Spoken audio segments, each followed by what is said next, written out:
Donc je remercie. Alors c'est difficile de passer après Florence parce qu'il y a beaucoup d'animation. Ça risque d'être un peu plus sec. Enfin, j'espère que non. Et je remercie Caroline de me donner l'occasion de présenter Talos. Alors, ce n'est pas des résultats, hein, puisque c'est un projet en devenir. Qui peut néanmoins vous intéresser parce que, on va en dire quelques mots, l'objectif c'est de créer, euh, pas de toutes pièces parce qu'il y a des gens, des personnes, des chercheurs très compétents dans leur domaine, mais de créer un nouveau centre de recherche dédié à l'intelligence artificielle pour les sciences humaines et les humanités, incluant à la fois la philologie, la philosophie, les archéologues et des archéologues. Donc, alors, vous avez quelques informations des flyers, pas des flyers, des brochures, si, des flyers, mais en anglais, des brochures sur Talos. Alors, Talos, c'est un... OK. Alors, est-ce que ça fonctionne aussi?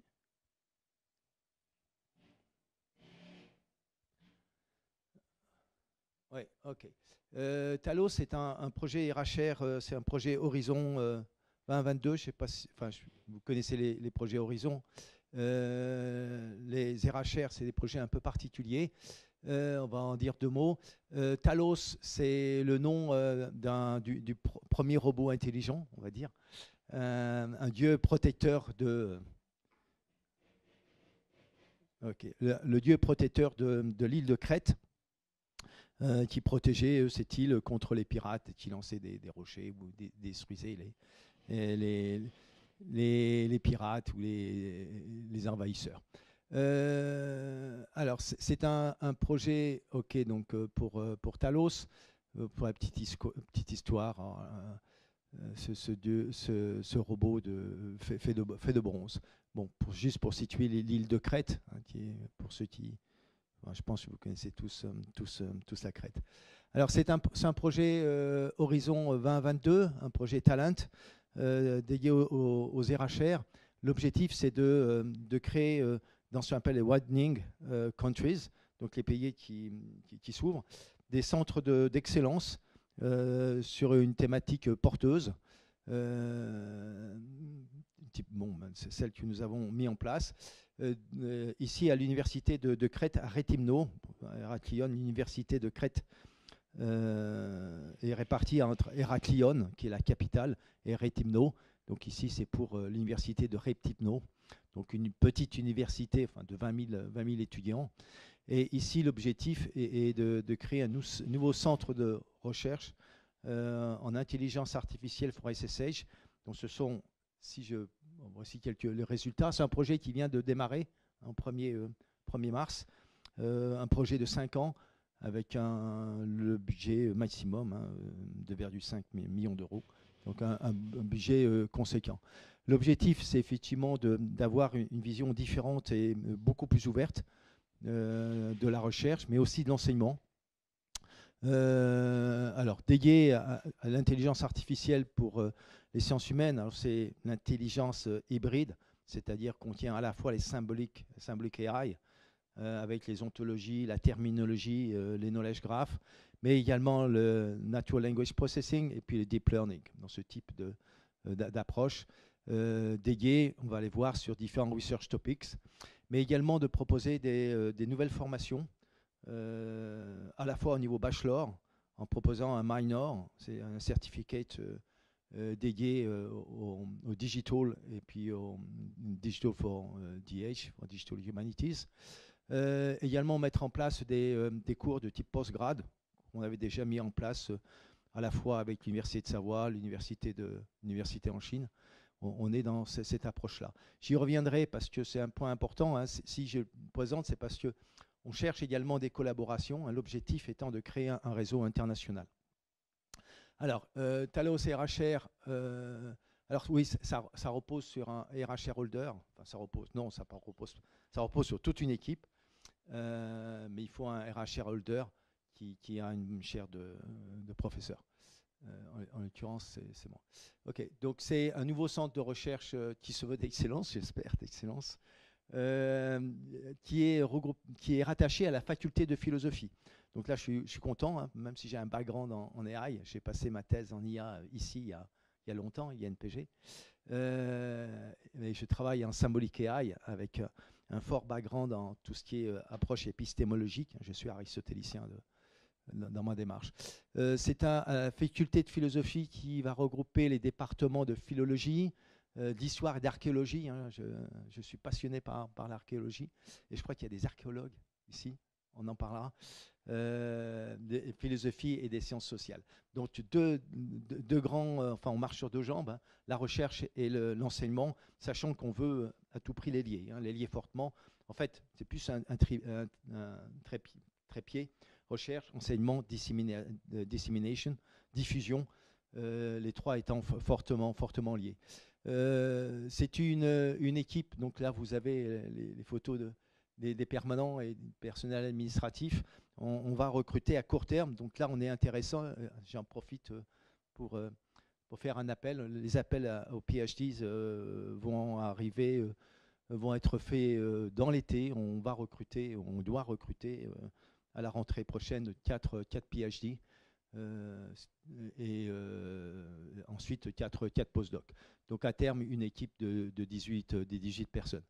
Alors, nos thématiques de recherche, hein, ce sont des personnes qui sont tous des seniors, hein, qui ont un background fort et des connaissances fortes dans leur domaine. L'objectif, c'est effectivement de regrouper tout ça, de trouver, je dirais, la colonne vertébrale et ce qui est commun. Il faut factoriser les ressources et les thématiques de recherche. J'y reviendrai. Donc, on a deux thématiques, two research topics, qui sont dédiés à cette structuration de nos recherches plus dédiées SSH. C'est quand même un laboratoire en SSH qui va utiliser des approches et des méthodes de l'IA, sachant qu'on espère quand même une réciprocité, c'est-à-dire avoir des avancées en intelligence artificielle de par leur application dans ces research topics. Donc on a dans cette colonne vertébrale sur le research topic 5, c'est tout ce qui concerne le hybrid AI, à savoir donc symbolic AI, machine learning, deep learning, natural language processing, d'une part, et également tout ce qui concerne les standards. Bon, pour ceux qui me connaissent un peu, ils savent que je suis fortement impliqué dans l'ISO. Ceci étant dit, parce qu'on a une obligation d'ouvrir nos données. Hein, on va produire, tous nos résultats seront en ligne pour le link en open data et sur le semantic web. Le premier research topic, c'est sur l'annotation sémantique de texte, qui va utiliser à la fois du natural language processing et knowledge graph, terminologie et ontologie. Bon, je pense que tout le monde a déjà plus ou moins a une idée de ce qu'on entend par là.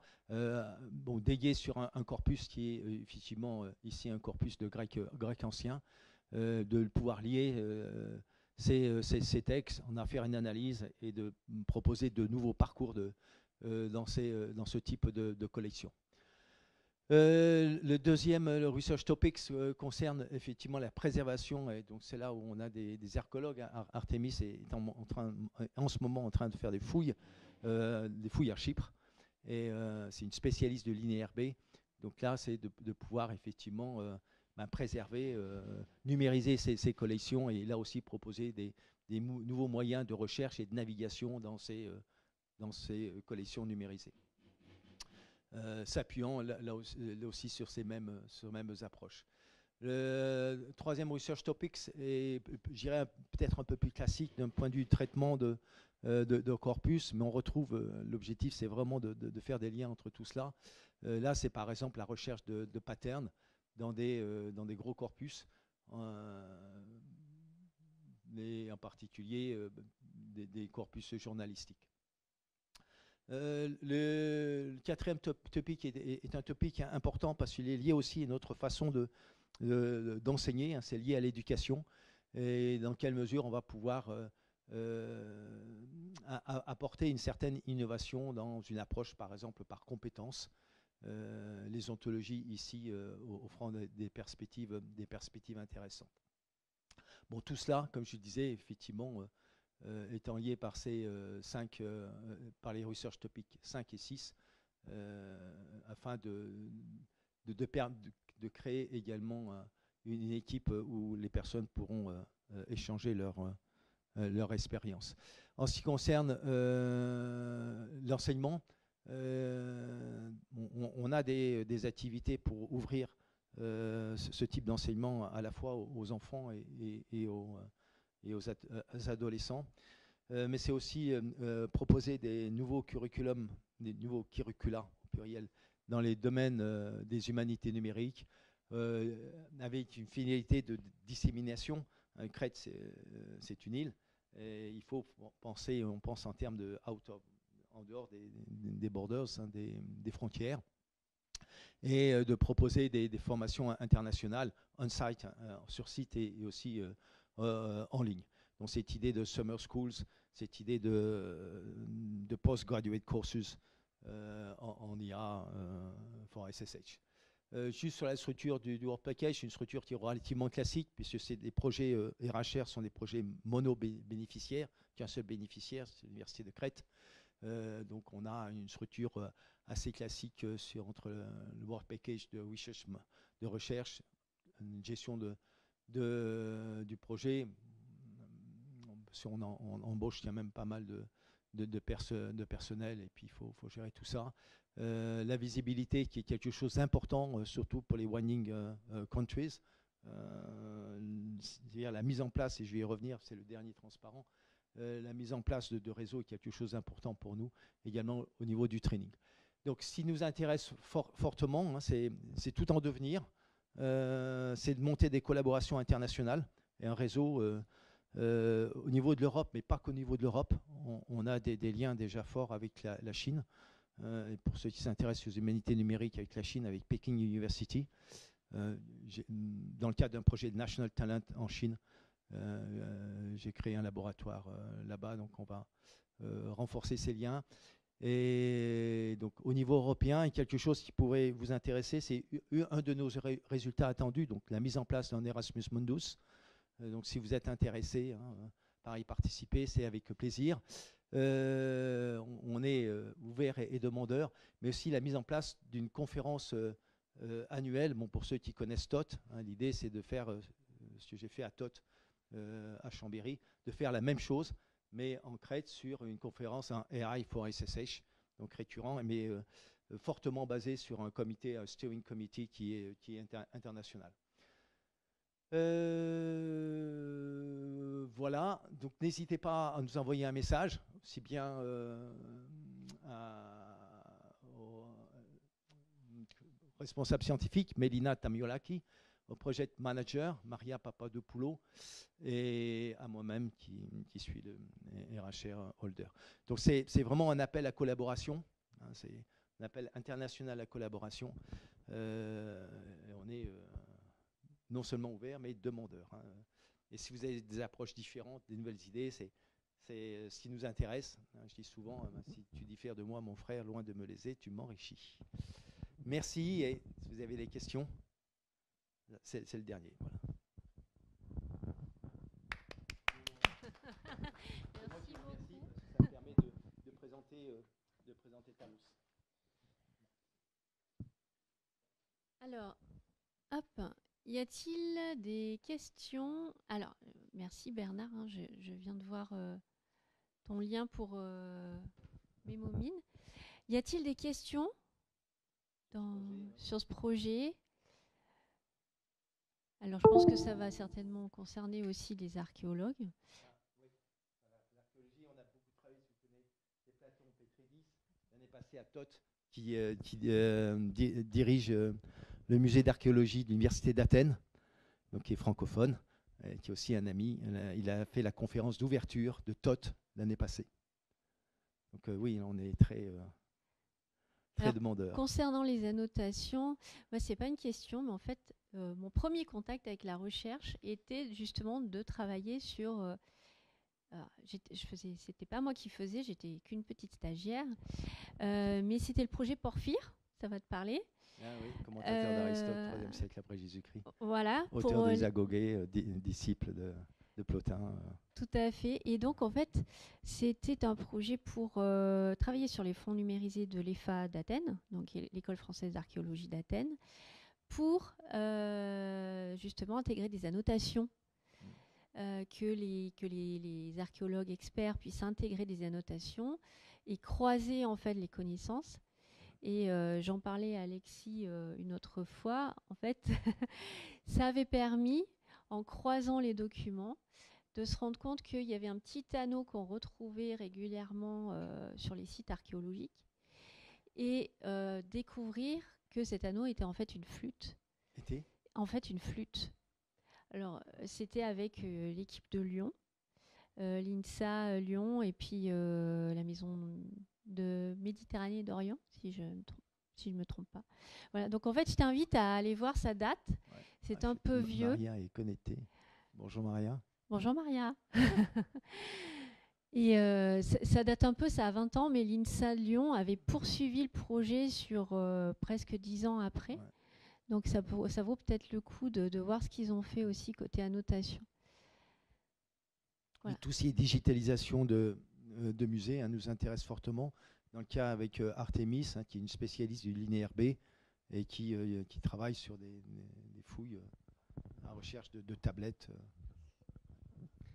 Moi, j'ai une petite question sur la question du lien avec l'histoire et l'archéologie. C'est en particulier, quels sont les domaines que vous souhaitez traiter? Est-ce que c'est très ouvert aussi en termes de période? Alors, tout à l'heure, moi, je présenterai quelque chose qui est de l'ordre aussi de l'archéologie, mais industrielle, et donc plutôt sur des périodes qui vont du XVIIe jusqu'à nos jours. Et donc avec des méthodes que je présenterai tout à l'heure, mais et avec un couplage très fort sur des questions d'histoire du paysage, ce genre de choses. Et donc je voulais savoir quel était le panel que vous souhaitez balayer. Alors là, vous l'avez compris, moi, mon background est en IA, n'est pas en archéologie. Là, je préférais que ça soit Artemis, soit les philologues. Peut-être que Maria, au niveau du point de vue de la philologie, peut y répondre. Maria, si tu nous entends, c'est plus Artemis, notre archéologue, qui pourrait y répondre. Je préfère plutôt dire des bêtises. Je suis là plus pour apporter l'IA, cette expérience dans le montage de réseaux internationaux et de conférences. Donc, l'IRA se regrouper. Alors, j'apprends, c'est ce qui est passionnant dans ce projet. Enfin, moi, je suis content pour ça, c'est que j'apprends plein de choses. Là, je vous invite plus à écrire, par exemple, à Maria Papadopoulou, pour avoir plus d'informations au niveau de la période. Voilà, ça m'évitera de dire des bêtises. Merci. Je pense qu'on va se permettre une petite pause. Mao, Alexis, j'ai plus en tête le programme. Donc, je ne sais plus à quelle heure on est censé se retrouver après la pause. On va se laisser peut-être un petit... 11 heures, ça fait peut-être un petit peu short. Des seniors, chacun dans leur domaine. L'objectif étant de les fédérer à travers une même approche, l'apport de l'intelligence artificielle, du Natural Language Processing, et également de l'ouverture de données pour créer un nouveau laboratoire. Voilà. Donc, est-ce que vous pouvez préciser en quoi consiste l'apport de l'intelligence artificielle? Je veux dire, en termes de technologie, est-ce que vous êtes autonome et équipé ou est-ce que ça se passe à travers des outils externes que vous interrogez ou que vous pouvez avoir à disposition?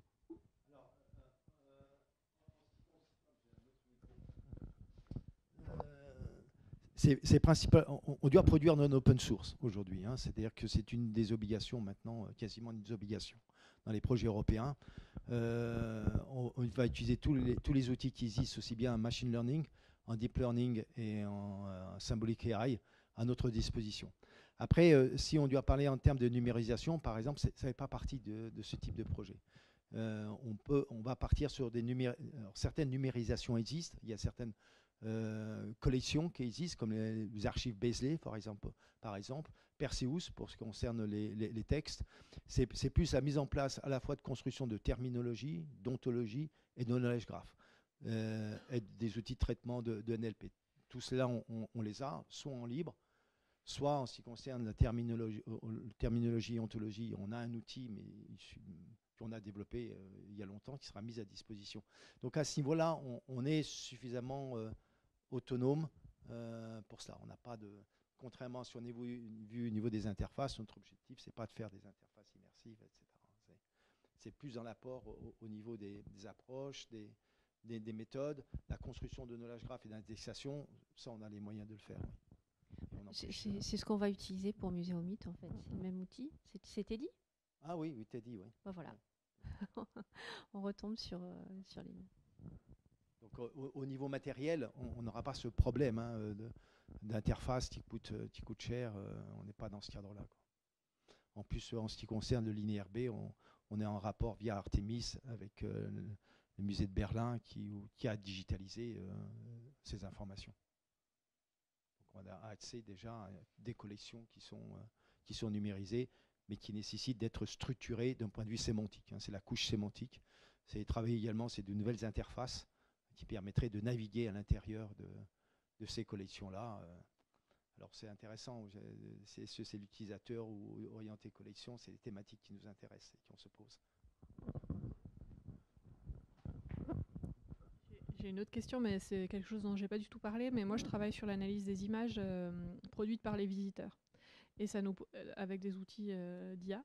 Et ça pose des problèmes énormes parce que c'est de l'image. Et est-ce que du coup, vous allez aller dans ces directions-là, ou est-ce que c'est du texte parce que nous, on oscille en fait, en gros, entre analyse des descripteurs ou des métadonnées, ou travail d'annotation. Ouais. Et puis, mais l'image en elle-même, c'est toujours très dur de les nettoyer, ou d'avoir des images qui ont toutes plus ou moins les mêmes qualités de base. Et pour les œuvres d'art ou les objets archéologiques qui sont quand même polysémiques, qui demandent une expertise, moi je trouve que c'est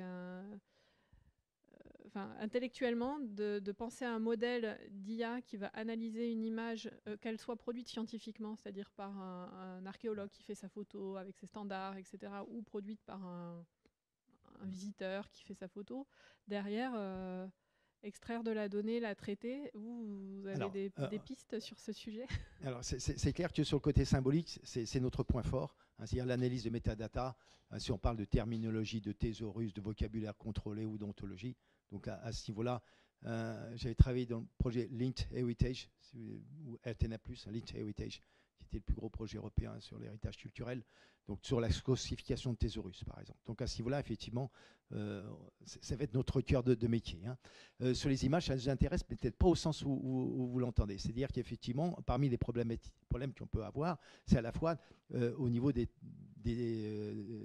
transcriptions en linéaire B, qui sont incomplètes, utiliser plutôt des algorithmes de deep learning pour les compléter.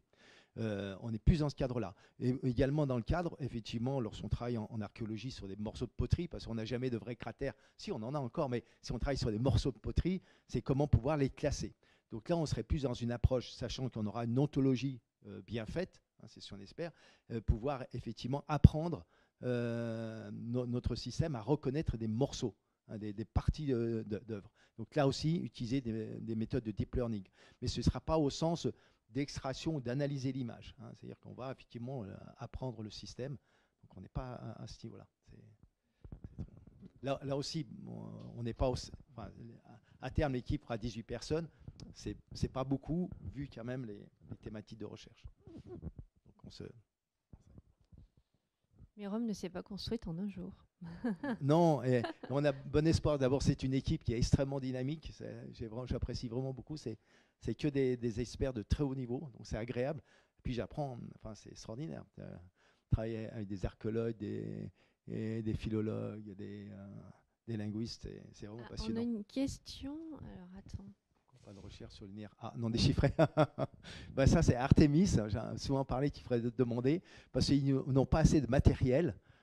Si j'ai bien compris, pour pouvoir même utiliser des méthodes d'IA. Ils n'ont pas assez d'exemples et ils n'ont pas suffisamment de données pour ça. Voilà, pour l'instant, c'est la réponse qu'elle m'a effectivement donnée. C'est pour ça qu'ils travaillent sur le linéaire B. Très bien. Je propose un coffee break.